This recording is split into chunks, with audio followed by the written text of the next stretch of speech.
حضرت کا نرم دل اور محبت اور طلباء سے شفقت ہم نے حضرت سے دیکھا ہے.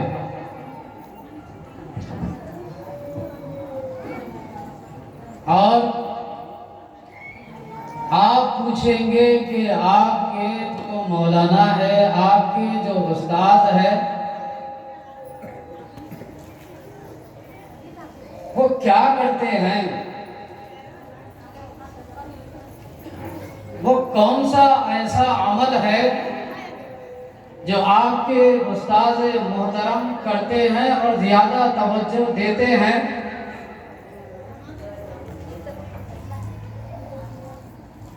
تو حضرت یہی کرتے ہیں کہ جب نظر ڈالتے ہیں، جب صحبت میں رکھتے ہیں تو پتھر بھی ہو تو اس کو ہیرا بنا دیتے ہیں.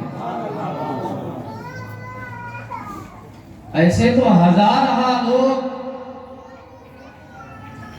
حضرت سے علم حاصل کیے، صرف اور صرف یہاں پر اگر ہمیں دیکھنا ہے تو ہم جو کچھ بھی ہے وہ ہمارے استاد محترم کی طرف سے ہے. یا میں ہوں یا میرے بھائی حافظ سید زین الدین چشتی ہو یا حافظ سید ریاض الدین چشتی ہو، جو کچھ بھی ہم ہے تو ہم نہیں بلکہ ہم اپنے استاد کی طرف سے ہیں. ہمارے استاد محترم اگر عشاء کے بعد خطاب کرنے کے لیے بھی کہیں چلے جائیں، مگر اگر ان کی جگہ ہم رہیں تو عشاء کے بعد اگر خطاب ہو، کہیں محفل ہو، تو ہم صبح 11-12 بجے تک ہم اپنے گھر سے باہر نہیں نکلتے. مگر ہم نے اپنے استاد کو دیکھا ہے کہ رات جتنی بھی ہو مگر صبح 9 بجے ہم نے اپنے استاد کو مدرسے میں دیکھا ہے. سبحان اللہ، سبحان اللہ. اور ہمارے گھر اگر کچھ خوشی ہو، کچھ غم ہو، تو ہم کسی نہ کسی نماز کو ہم چھوڑ دیتے ہیں، مگر ہم نے اپنے استاد کو دیکھا ہے کہ کیا خوشی میں ہو یا غم میں ہو نماز پنجگانہ ہر وقت ادا کرتے ہم نے دیکھا ہے.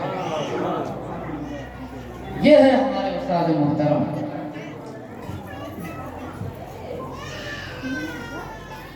اور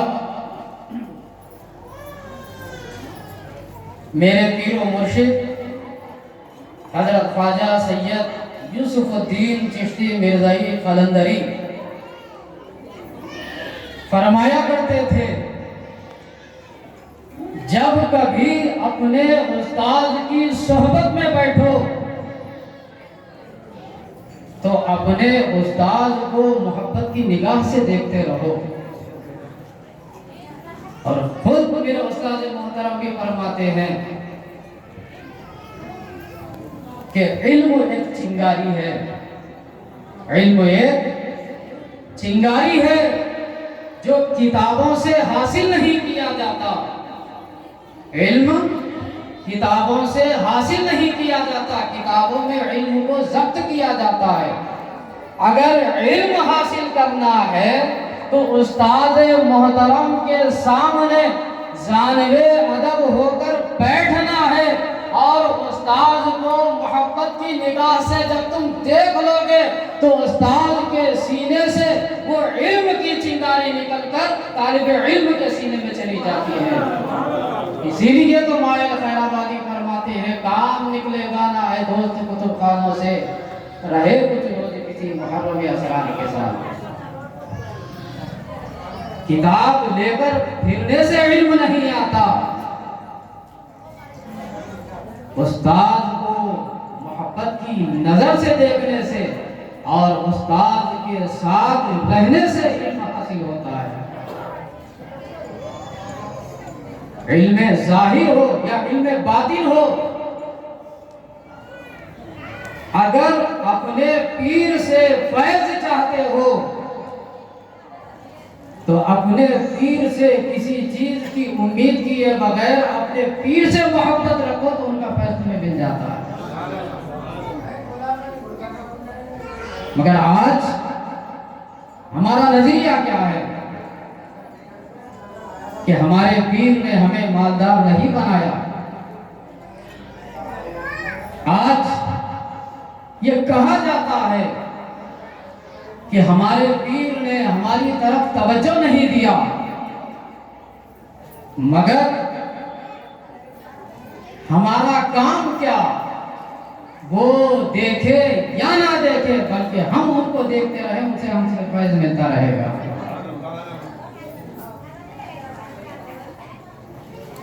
حضرت مرزا سردار بیگ رحمت اللہ علیہ کے پیر و مرشد حافظ محمد علی خیرآبادی رحمت اللہ علیہ، جو ہمارے سلسلے کے جد اعلیٰ ہے، جب انہوں نے اپنا جانشین منتخب کرنے کا ارادہ فرمایا، اپنے مریدین اور اپنے اہل خاندان کو ایک جگہ جمع کیے، کہا کہ میں اپنا جانشین منتخب کرنے والا ہوں، تو کسی نے کچھ رائے دی، کسی نے کچھ مشورہ دیا۔ ان کی اہلیہ اور ان کے چند مریدین کا یہ مشورہ تھا کہ حافظ محمد علی خیرآبادی کے خاندان سے کسی کو جانشین منتخب کیا جائے، مگر حضرت مرزا حافظ خیرآبادی نے کہا کہ نہ میں اپنے خاندان میں سے کسی کو جانشین بنانے والا ہوں، نہ کسی اور کو بنانے والا ہوں، میرا جانشین بنے گا تو کوئی اور نہیں بلکہ مرزا سردار بیگ رحمت اللہ علیہ۔ سب نے کہا اپنی اولاد کو دینے کے بجائے، اپنے خاندان کے قریبی لوگوں کو دینے کے بجائے صرف سردار بیگ کو کیوں؟ تو آپ نے اپنی تہبند کو منگائے، اس کے 2 ٹکڑے کیے، اور ایک صابن کو منگائے، اس کے بھی 2 ٹکڑے کیے، اپنے اہل خاندان کے چند لوگوں کو دے کر کہا کہ جاؤ اس تہبند کو دھو کر واپس لاؤ۔ پھر حضرت مرزا سردار بیگ کو دیے، کہنے لگے اے سردار اس کو دھو کر تم لے کر آؤ میرے پاس۔ اہل خاندان والے بھی چلے، مرید خاص مرزا سردار بیگ بھی چلے ندی کی طرف، جا کر اس تہبند کو دونوں دھونے میں مشغول ہو گئے۔ حضرت مرزا سردار بیگ رحمت اللہ علیہ کے پیر و مرشد حافظ محمد علی خیرآبادی نے اپنے مریدوں کو، اپنے اہل خاندان کو لے کر دریا کی طرف چلے، جا کر دور سے بتایا دیکھو وہ کیا کر رہے ہیں، تو اہل خاندان والے اس تہبند کو صابن لگا کر پتھر پر مار رہے ہیں تاکہ یہ دھو کر صاف ہو جائے، مگر مرزا سردار بیگ رحمت اللہ علیہ تہبند کو صابن لگا کر پتھر پر نہیں بلکہ اپنے سر پر مار رہے ہیں، اس لیے کہ یہ میرے پیر کی تہبند ہے۔ سبحان اللہ، سبحان پیر و اللہ۔ مرشد نے کہا کہ میں اپنے اہل خاندان کو دوں تو اس طرح اس کی حالت کر دیں گے، مگر مرزا سردار بیگ کو دوں تو صبح قیامت تک اس کے سلسلے والے اس طرح میری خلافت کی حفاظت فرمائے۔ اور اسی طرح میرے دادا پیر و مرشد حضرت سید امیر علی شاہ چشتی مرزائی رحمت اللہ علیہ ہمیشہ اپنی پیر و مرشد کی خدمت میں رہا کرتے، اور یہ بھی بتا دوں کہ ہمارے دادا پیر و مرشد کے پاس پارس تھا۔ پارس اس چیز کو کہتے ہیں کہ جس کسی لوہے کی چیز کو یہ پارس لگا دیا جائے تو وہ سونے کا بن جاتا تھا۔ تو حضرت سید امیر علی شاہ کی یہی تمنا تھی، یہی ارادہ تھا کہ میں اپنے پیر و مرشد کی گنبد کو سونے کی بناؤں، اپنی جیب میں رکھ کر اس پارس کو پھرنے لگے، اپنے پیر کی خدمت میں رہنے لگے، تاکہ پیر کی اجازت مل جائے تو سونے کی گنبد کو بنا دوں۔ تو حضرت مرزا محمد بیگ چشتی رحمت اللہ علیہ نے اپنے مرید خاص سے کہا، اے امیر الدین چلو، کیوں نہ ہم باہر طہارت کے لیے چلیں؟ تو دونوں مل کر باہر نکلے۔ کہا، اے امیر الدین کہیں اینٹ کا ڈھیلا ہو تو مجھے لا کر دے تاکہ میں طہارت سے فارغ ہو جاؤں۔ تو سید امیر علی شاہ چشتی مرزائی قلندری نے ادھر ادھر ڈھونڈا، کہیں بھی اینٹ کا ڈھیلا نہ ملا۔ تو پیر و مرشد نے فرمایا، اے امیر کیا لائے ہو؟ کہنے لگے، حضور اینٹ کا ڈھیلا نہیں ملا۔ تو پیر و مرشد نے کہا، تمہاری جیب میں جو ڈھیلا ہے وہ مجھے دے دو۔ تو پیر و مرشد کہنے لگے، یہ اینٹ کا ڈھیلا نہیں، یہ پارس ہے، میں اسے سونے کی گنبد بنانے کا ارادہ رکھتا ہوں۔ تو پیر و مرشد فرماتے ہیں، جو ہماری طہارت کے لیے کام نہیں آتا وہ ہماری گنبد کے لیے کیا کام آئے گا؟ فرمایا، اے امیر تمہیں سونا نہیں بلکہ میں تمہیں ہیرا بنا کر میں ایسی جگہ قیامت تک رکھنا چاہتا ہوں کہ ان کے مریدین، تمہارے مریدین صبح و قیامت تک تمہارے روضہ انور کو دیکھ کر فخر کرتے رہے کہ سید امیر علی شاہ کسی اور جگہ نہیں بلکہ حضرت مرزا محمد بیگ کے سرحانے آج بھی موجود ہیں۔ اس لیے کہ جو ہیرا ہوا کرتا ہے کہیں اور نہیں ہوا کرتا، ہیرا سر پر ہوا کرتا ہے۔ تو اس لیے امیر الدین چشتی کو سر کے پاس رکھ کر یہ بتا دیا، اے امیر الدین تمہارا مقام جو ہے میرے سرحانے ہے اور صبح قیامت تک مجھ سے تمہارے لیے فیض پہنچتا رہے گا۔ اور حضور علیہ السلام ارشاد فرماتے ہیں، تفکر فی ساعت خیر من عبادت 60 سنہ، ایک ساعت علم کا حاصل کرنا 60 سال کی نفل عبادت کرنے سے بہتر ہے۔ اس لیے کہ استاد محترم آئے ہیں، ایک دو حدیث پڑھ کر میں اپنے خطاب سے رخصت ہونا چاہتا ہوں۔ اللہ کے رسول صلی اللہ علیہ وسلم ارشاد فرماتے ہیں، من زار عالما فکأنما زارنی، جس نے عالم کی زیارت کی گویا اس نے میری زیارت کی۔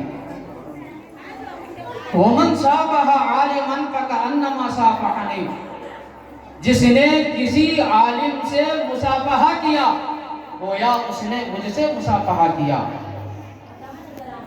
ومن جالس عالما فکأنما جالسنی، جس نے کسی عالم کی مجلس میں بیٹھا گویا وہ میری مجلس میں بیٹھا۔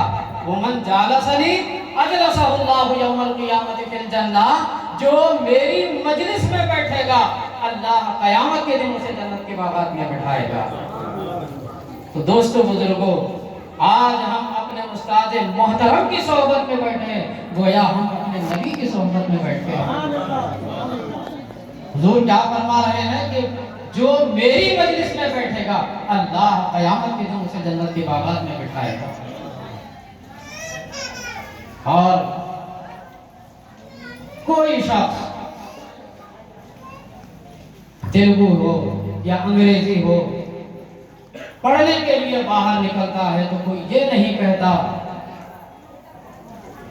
کہ اس کے پیروں کے نیچے فرشتے پر بچھا رہے ہیں، مگر اللہ کے رسول فرماتے ہیں جو کوئی شخص علم دین حاصل کرنے کے لیے گھر سے اپنا قدم جب باہر رکھتا ہے تو اللہ کے معصوم فرشتے اس کے قدموں کے نیچے اپنے پروں کو بچھا دیتے ہیں۔ تو یہ ہے طالب علم کا رتبہ۔ تو دوستو بزرگوں، ہمیں علماء کرام کی بھی صحبت میں رہنا چاہیے اور ان سے علم دین حاصل کرنا چاہیے۔ اور اولیاء کاملین کی بارگاہ میں بھی جانا چاہیے اور ان سے بھی فیض حاصل کرنا چاہیے۔ اور میں یہ بھی بتا دوں کہ آج خانخواہوں میں خانخواہی نظام نہیں چل رہا ہے،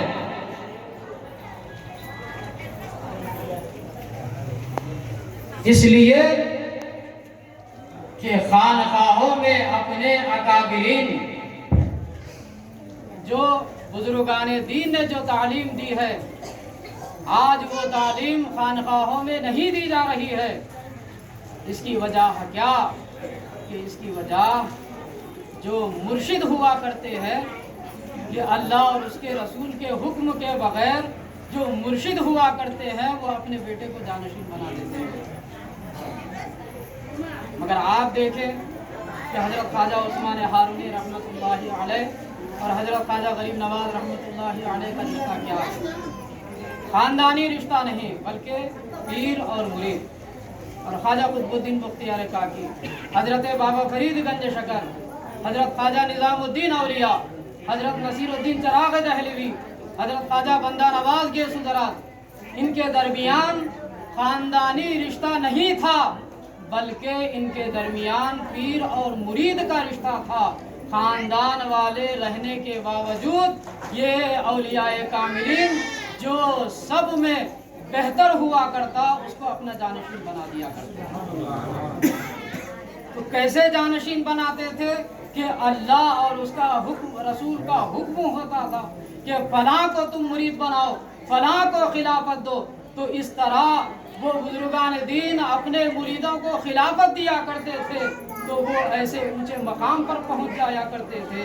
مگر آج جانشین بنایا جاتا ہے، نہ اللہ کے حکم سے بنایا جاتا ہے، نہ اللہ کے رسول کے حکم سے بنایا جاتا ہے، صرف اور صرف ان کی بیوی کے مشورے سے اور ان کے مریدوں کے مشورے سے جانشین بنایا جاتا ہے۔ اس کی وجہ سے آج خانقاہوں میں خانقاہی نظام ختم ہو چکا ہے۔ تو دوستو بزرگوں، مریدین، معتقدین، اہل خاندان، زیادہ سے زیادہ علماء کرام، اولیاء کاملین کی صحبت میں رہ کر فیض حاصل کرتے رہے، انشاءاللہ العزیز بزرگان دین کا سایہ ہم پر قادر قائم و دائم رہے گا۔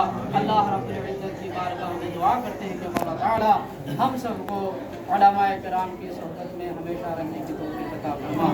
مولا بزرگان دین کے وسیلے سے مولا ہم سب کی بخشش کو مغفرت فرما، مولا ہم سب کے گناہوں کو معاف فرما، مولا ہمارے جو اکابرین مرحوم ہیں مولا ان کی بخشش کو مغفرت فرما، مولا ہمیں جو بیمار ہیں مولا صحت کاملہ و عاجلہ عطا فرما، مولا ہم سب کی عزت و آبرو کی حفاظت فرما، مولا ہم سب کی پریشانیوں کو دور فرما۔ صلی اللہ تعالی علی خیر خلقہ محمد وعلی آلہ واصحابہ اجمعین برحمتک یا ارحم الراحمین والحمد للہ رب العالمین۔